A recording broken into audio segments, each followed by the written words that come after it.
How sad it is that this mitzvah, Yesod HaYesodis and Amud HaChachma, is the most neglected mitzvah in the world today.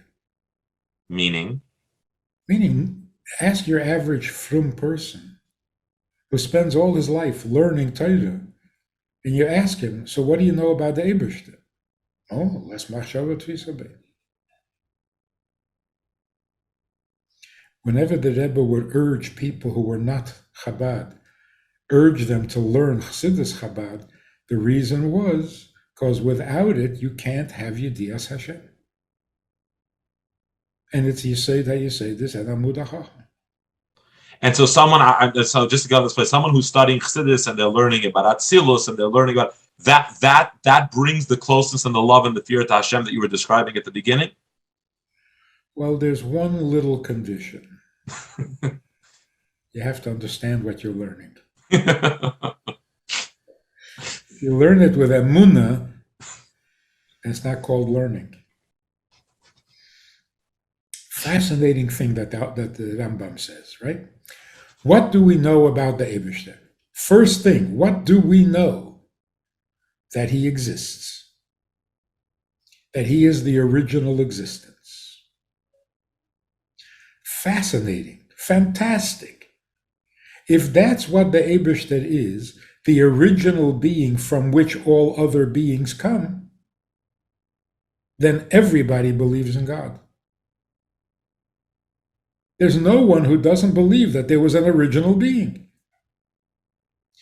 Why they call the original being a subatomic particle, I don't know. But if you say everything began in a subatomic particle that exploded and created everything else, well, then that's your God. Don't tell me you're an atheist. You're not. And you have an affinity and a love and a closeness to that subatomic particle. Well, that's hard to get romantic with a with a subatomic particle. But that's your God. Don't say you don't have a God. And by the way, the belief in the subatomic particle is such a blind faith that it makes religion look like nothing. Anyway. So let's move. So go ahead. Sorry, conclude it. We'll go one last topic. Go ahead. But then the Rebbe says something even more fantastic. What do you mean God exists? To exist, as far as we know, to exist means to occupy space. Why? He doesn't occupy space. So how can you say he exists? You can't say anything else about him because he's unknowable, right? So you can't say he's big, he's smart, he's strong, but you can say he exists. Why? So the second halacha, the Rambam says, Im yale al hadas, if you go up to a higher level of das,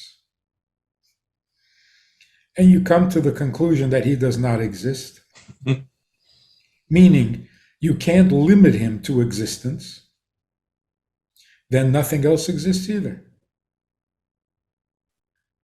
which is fine. It's a higher level of perception. So a higher level of das would tell you that the Eibishter is not an existent being like we are. He makes himself exist so that other things can exist from him. So for him to exist is a descent. It's a yerida. He takes on existence in order for us to exist. Beautiful. It's another way of saying tzimtzum. Beautiful. So what do we know about this? I mean, this is really... So what do we now know about the Eibishter? Now we know that before he existed, he wanted something. And in order to get that, he made himself exist. So he exists because he wants.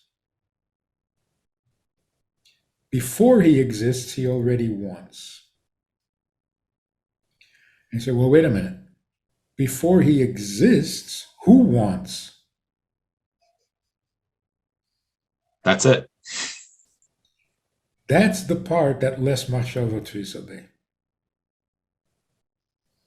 If you're going to ask, before he exists, who is it who wants? The answer is the Eibishter. Now you know what God really is. What God really is not the original existence. What God really is the reason for existence, including his own existence. That's called Nisave HaKadosh Baruch Hu Liyas Leidira B'Tachteinu.